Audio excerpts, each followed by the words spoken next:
그날 새벽의 진실. 본격적인 이야기를 시작하기 전에 구독과 좋아요 정중하게 부탁드립니다. 그럼 바로 시작하겠습니다. 박정호는 오늘도 새벽 4시에 눈을 떴다. 알람이 울리기 전 몸이 먼저 반응했다. 50대 중반의 그에게 잠은 사치였다. 하루 3시간, 그것도 깊이 잠들지 못하는 얕은 수면이 전부였다. 침대에서 일어나 낡은 거울을 보니 눈 밑에 다크서클이 더 짙어진 것 같았다. 그는 한숨을 내쉬며 세면대로 향했다. 아침 6시 정호는 작은 사무실로 출근했다. 중소기업의 사무보조직이었다.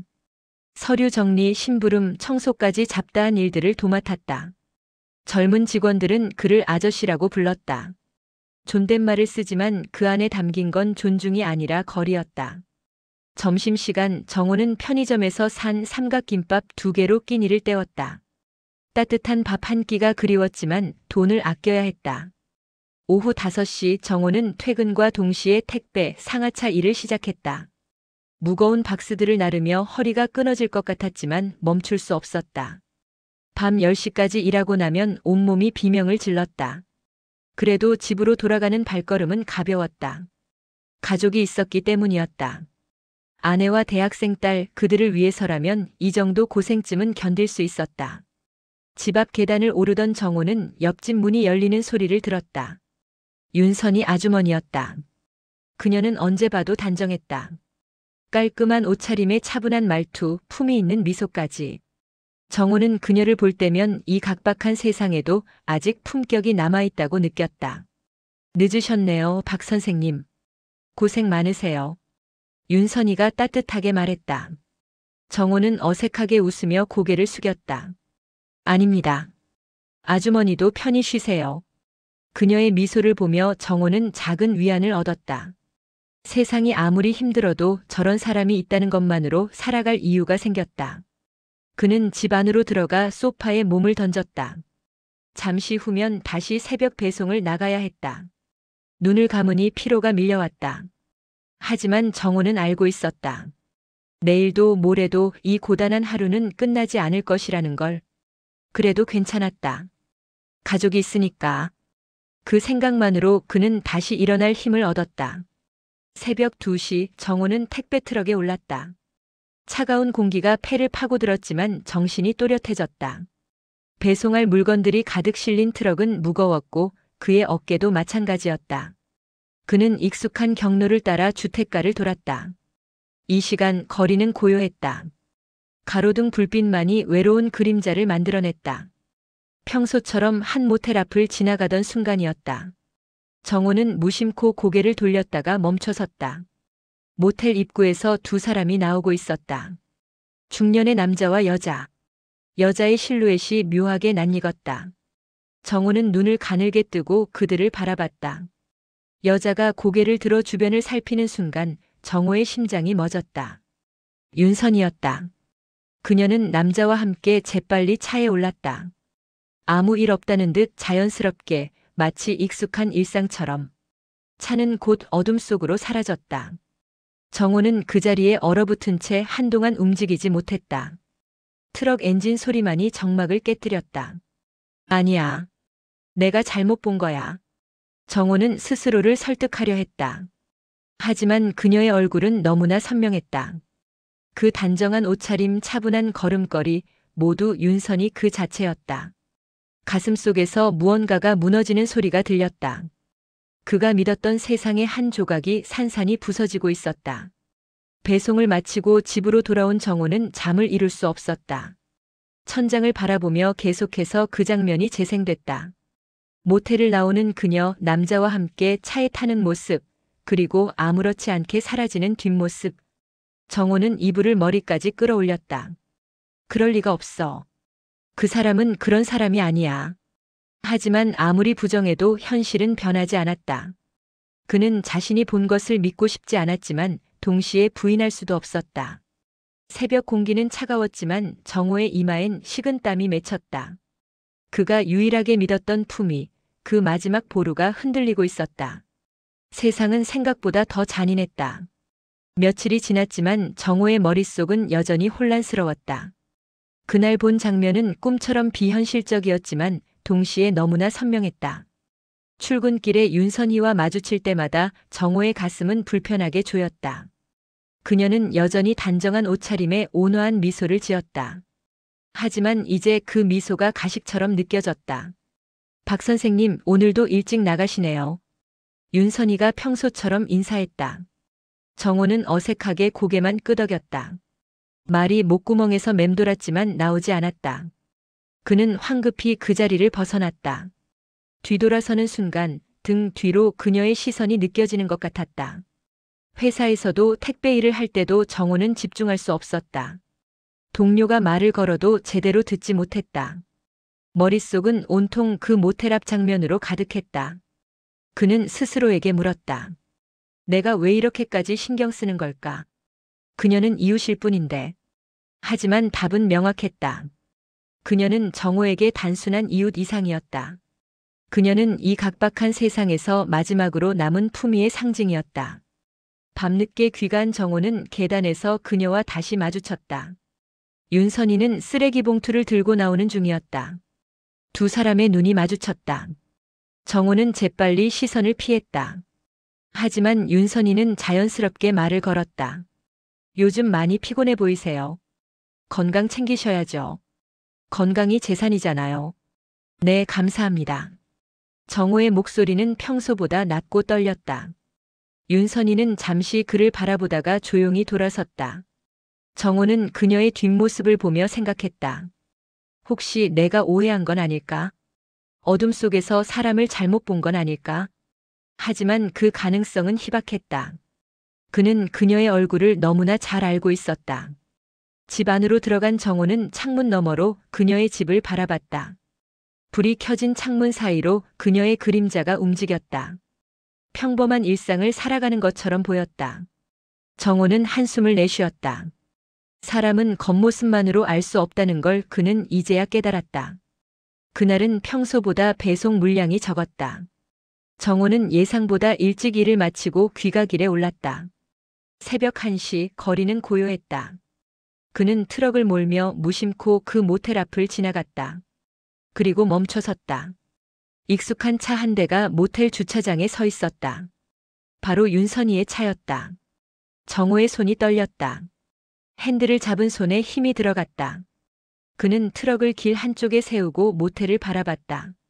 잠시 후 모텔 입구에서 두 사람이 나왔다. 윤선이와 그날 봤던 바로 그 중년 남자였다. 이번엔 확실했다. 오해의 여지가 없었다. 정호의 가슴 속에서 분노가 치밀어 올랐다. 동시에 배신감과 혼란이 뒤섞였다. 그는 이성적으로 생각하려 했다. 이건 내 일이 아니야. 남의 사생활에 관여할 권리가 없어. 하지만 몸은 이미 움직이고 있었다. 그는 트럭에서 내려 그들을 따라갔다. 두 사람은 차에 올라 출발했다. 정호는 적당한 거리를 두고 뒤를 밟았다. 그들은 시내를 벗어나 경기도 외곽으로 향했다. 한참을 달린 끝에 차는 한 요양병원 앞에 멈췄다. 정호는 멀찍이 차를 세우고 그들을 지켜봤다. 윤선이와 남자는 병원 안으로 들어갔다. 둘의 모습은 익숙해 보였다. 마치 여러 번 와본 곳처럼 자연스러웠다. 정호는 혼란스러웠다. 이건 단순한 불륜이 아니었다. 왜 요양병원인가? 왜 이 늦은 시간에? 수많은 의문이 머릿속을 채웠다.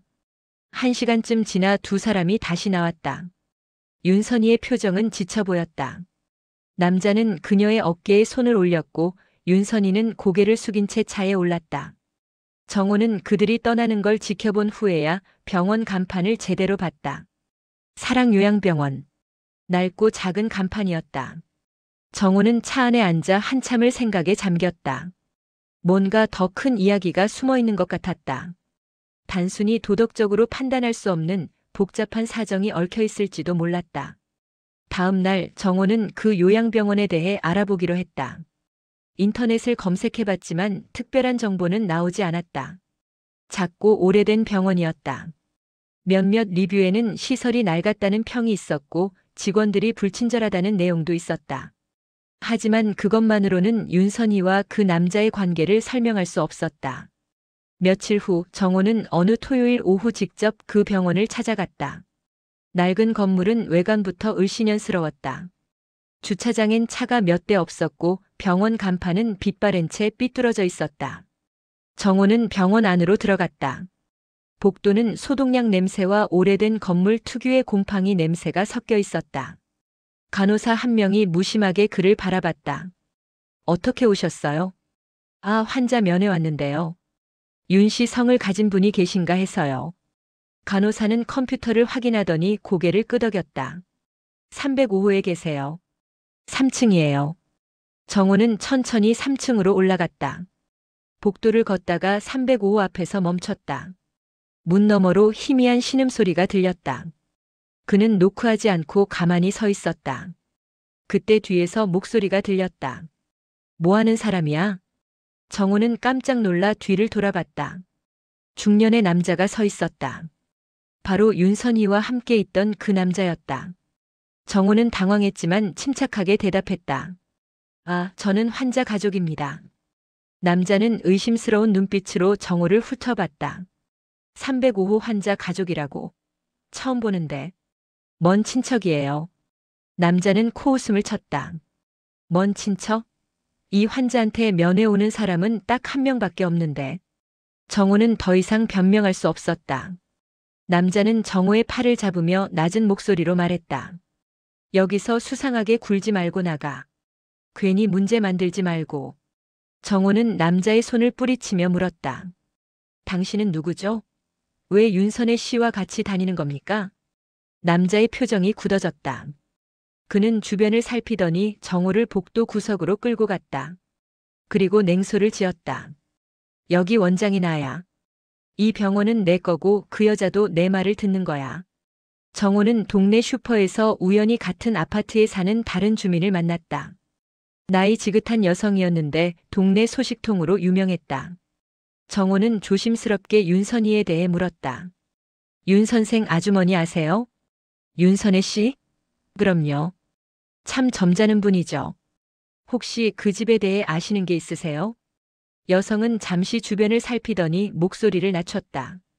그분 사실 입양된 아이였대요. 어릴 때 친부모가 키울 형편이 안 돼서 양부모 밑에서 자랐다고 하더라고요. 그것도 최근에야 알려진 얘기예요. 정호는 놀라서 눈을 크게 떴다.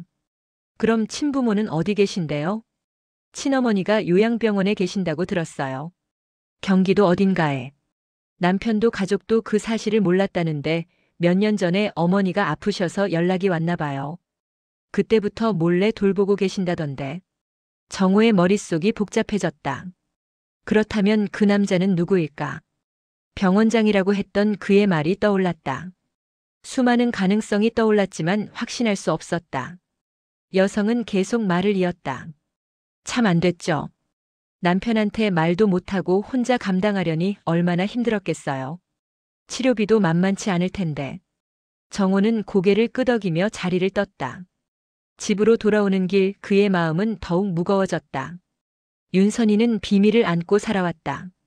친어머니를 돌보기 위해 가족에게조차 말하지 못한 채. 하지만 여전히 의문은 남았다. 그 남자와의 관계는 무엇인가? 왜 함께 모텔에서 나왔는가? 정호는 창밖을 바라봤다. 윤선희의 집 창문에 불이 켜져 있었다. 그녀는 지금 무슨 생각을 하고 있을까? 정호는 한숨을 내쉬었다. 진실은 점점 더 복잡해지고 있었다. 그는 다시 병원에서 만났던 그 원장의 말을 떠올렸다. 그 여자도 내 말을 듣는 거야. 그 말 속에 숨겨진 의미가 무엇인지 정호는 점점 짐작하게 됐다. 그리고 그 짐작이 사실이라면 이건 단순한 불륜이 아니라 훨씬 더 비극적인 이야기일 것이다. 정호는 그 남자, 즉 병원 원장에 대해 더 알아보기로 했다. 며칠 후 정호는 다시 병원을 찾았다. 이번엔 면회객인 척하지 않고 직접 원장을 만나러 갔다. 원장실 문을 두드리자 익숙한 목소리가 들렸다. 들어오세요. 정호가 문을 열고 들어서자 원장은 눈을 가늘게 떴다. 또 왔네. 당신 대체 뭐야? 정호는 침착하게 말했다. 윤선혜 씨와 당신의 관계에 대해 알고 싶습니다. 원장은 비웃으며 의자에 기댔다. 그게 당신이랑 무슨 상관이야? 남의 일에 왜 참견하는 거야? 당신이 그녀를 협박하고 있다는 걸 알고 있습니다. 원장의 표정이 굳어졌다. 하지만 곧 냉소를 지었다. 협박? 증거라도 있어? 그 여자 어머니가 여기 입원해 있어. 치매의 중풍까지 왔지. 치료비가 만만치 않은데 그 여자는 돈이 없어. 남편한테도 말 못하고 혼자 끙끙 앓고 있더라고. 정호는 주먹을 꽉 쥐었다. 그래서 당신이 뭘 한 겁니까? 원장은 어깨를 으쓱했다. 거래를 한 거지. 내가 치료비를 대주는 대신 그 여자가 나한테 몸을 주는 거야. 서로 필요한 걸 교환한 거라고. 그녀도 동의했어. 정호는 치밀어 오르는 분노를 억누르며 물었다. 그게 동의라고 생각합니까? 어머니의 생명을 볼모로 협박한 거잖아요. 원장은 비웃었다. 강요? 그 여자가 싫으면 안 오면 되는 거야. 근데 계속 오잖아. 어머니가 소중하니까. 그게 사랑이지 뭐. 정호는 더 이상 참을 수 없었다. 그는 원장의 멱살을 잡으려 했지만 원장은 재빨리 뒤로 물러섰다. 손대지 마. 여기서 소란 피우면 경찰 불러. 정호는 떨리는 목소리로 말했다. 당신이 경찰에 잡혀 들어갈 겁니다. 원장은 비웃으며 자리에 앉았다. 정호는 병원을 나와 차에 앉았다. 그의 손은 여전히 떨렸다. 윤선희의 고통이 이제야 이해됐다. 그녀는 선택의 여지가 없었다. 친어머니를 살리기 위해 자신을 희생했던 것이다. 정호는 집으로 돌아온 후에도 잠을 이룰 수 없었다. 머릿속은 온통 윤선희와 그 원장의 얼굴로 가득했다. 그는 고민 끝에 경찰에 제보하기로 결심했다. 다음 날 정호는 가까운 경찰서를 찾아갔다. 담당 형사는 그의 이야기를 듣고 심각한 표정을 지었다. 확실한 증거가 있습니까? 제가 직접 본 겁니다. 그리고 원장이 직접 인정했습니다. 형사는 고개를 끄덕이며 기록을 시작했다. 며칠 후 경찰은 요양병원을 급습했다. 원장은 체포됐고 조사 과정에서 과거에도 유사한 성범죄 전과가 있음이 밝혀졌다. 그는 경제적으로 어려운 환자 가족들을 상대로 수년간 같은 범죄를 저질러왔다. 사건은 언론에 대서특필됐다. 병원은 폐쇄 조치됐고 입원 환자들은 다른 병원으로 옮겨졌다. 윤선희의 이름도 기사에 등장했다. 피해자로서였지만 세상의 시선은 차갑했다. 동네 사람들은 수군거리기 시작했다. 정호는 그 소문들을 들으며 가슴이 아팠다. 어느 날 저녁 정호는 윤선희를 마주쳤다. 그녀는 초췌해 보였다. 눈 밑에는 다크서클이 짙었고 얼굴은 헬쑥했다. 두 사람은 잠시 서로를 바라봤다. 윤선희가 먼저 입을 열었다. 당신이 신고한 거죠? 정호는 고개를 끄덕였다. 죄송합니다. 하지만 그냥 둘 수 없었습니다. 윤선희는 쓸쓸하게 웃었다. 미안해할 필요 없어요. 오히려 감사해요. 저는 끝낼 용기가 없었거든요. 정호는 아무 말도 할 수 없었다. 윤선희는 계속 말했다. 세상 사람들은 저를 손가락질할 거예요. 하지만 괜찮아요. 어머니는 이제 제대로 된 병원에서 치료받고 계시니까요. 그녀는 돌아서려다 다시 정호를 바라봤다. 박 선생님, 저를 어떻게 생각하세요? 정호는 잠시 망설이다 대답했다. 당신은 잘못하지 않았습니다. 윤선희는 작은 봉투를 꺼내 정호에게 건넸다. 이거 받아주세요. 떠나기 전에 드리고 싶었어요. 정호는 봉투를 받았다. 윤선희는 더 이상 말없이 돌아섰다. 정호는 그녀의 뒷모습을 바라보며 봉투를 열었다. 안에는 편지 한 장이 들어있었다. 정호는 윤선희의 편지를 펼쳤다. 깨끗한 필체로 쓰인 글자들이 눈에 들어왔다. 박 선생님께 먼저 감사하다는 말을 전하고 싶습니다. 당신이 아니었다면 저는 영원히 그 지옥에서 벗어나지 못했을 거예요. 저는 죄를 지었습니다. 남편에게 거짓말을 했고 제 몸을 더럽혔습니다.